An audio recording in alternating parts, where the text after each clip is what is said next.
بسم اللہ الرحمن الرحیم۔ پاکستان کی مسلح افواج کے شعبہ تعلقات عامہ ISPR کے مطابق مسلح افواج نے پچھلے 2 دنوں میں بھارت کی جانب سے بھیجے گئے 25 اسرائیلی ساختہ ہاروپ ڈرونز کو اپنی سافٹ کل اور ہارڈ کل مہارتوں کو استعمال کرتے ہوئے مار گرایا ہے۔ DG ISPR lieutenant general Ahmed Sharif Chaudhry نے کہا ہے کہ ڈرونز کو کراچی اور لاہور سمیت مختلف مقامات پر ناکارہ بنایا گیا۔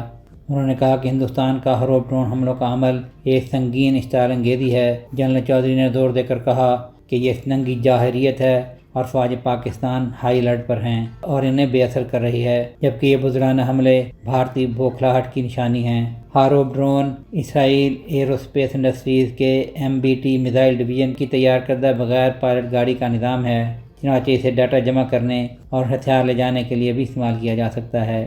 یہ ڈرون مکمل طور پر خود مختار یا اپنے پائلٹ موڈ میں دستی طور پر چلایا جا سکتا ہے۔ اگر کوئی ہدف نہ لگا تو ڈرون واپس آ سکتا ہے اور خود کو واپس اڈے پر اتار سکتا ہے۔ ہاروپ کے فولڈنگ پروں کے ساتھ ٹرک یا جہاز پر نصب کنستروں سے بھی چلایا جا سکتا ہے یا ہوائی لانچ کے ذریعے بھی ترتیب دیا جا سکتا ہے۔ IAI کی ویب سائٹ پر دستیاب معلومات کے مطابق جنگی ہتھیاروں کو میدان جنگ میں ملانے اور آپریٹر کے حکم پر حملہ کرنے کے لیے ڈیزائن کیا گیا ہے۔ ہاروپ خاص طور پر دشمن کے فضائی دفاع اور دیگر اہم اہداف کو شکار کرنے کی صلاحیت کے لیے جانا جاتا ہے۔ اس میں بغیر پائلٹ فضائی گاڑی اور ایک میزائل کی خصوصیات کو یکجا کیا گیا ہے، جو کہ ہوا سے چلنے والا ایک ہتھیار ہے جو از خود پرواز کے قابل ہے۔ بین الاقوامی انسانی قانون کے تحت شہری مقامات کو نشانہ بنانا، جیسا کہ بھارت کی جانب سے پاکستان میں کیا جا رہا ہے، ایک سنگین خلاف ورزی ہے۔ بین الاقوامی قانون کے مطابق 225 گرام سے زیادہ وزنی ڈرون کے لیے متعلقہ ملک کی سول ایویشن اتھارٹی سے لائسنس کی ضرورت ہوتی ہے۔ اس سے کم وزن والے ڈرون کو عام طور پر کھلونا ڈرون سمجھا جاتا ہے اور اکثر تفریحی مقاصد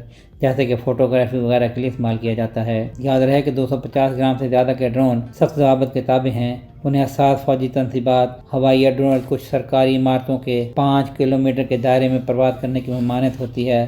ان علاقوں کو نو فلائی زون کے طور پر نامزد کرتے ہوئے 5 کلومیٹر کے بفر زون کا اطلاق ہوتا ہے۔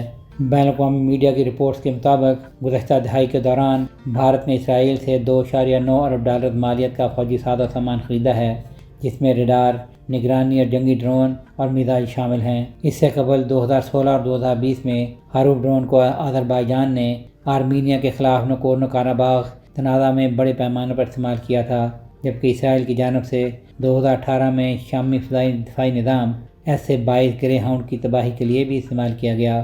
اسرائیلی ہاروپ ڈرونز کی مختلف اقسام ہیں۔ ایگری اور ڈیٹا ڈرونز کی عمومی قیمت $14,000 تک ہے، جبکہ جنگی ڈرونز کی مالیت $2 لاکھ سے بھی زیادہ ہے، جن میں MK2 سب سے مہنگا ہے۔ عسکری ذرائع کا کہنا ہے کہ پاکستان کی جانب سے اب تک گرائے جانے والے بھارت کے 25 ہاروپ ڈرونز میں جنگی اور معلومات جمع کرنے والے دونوں قسموں کے ڈرونز شامل ہیں۔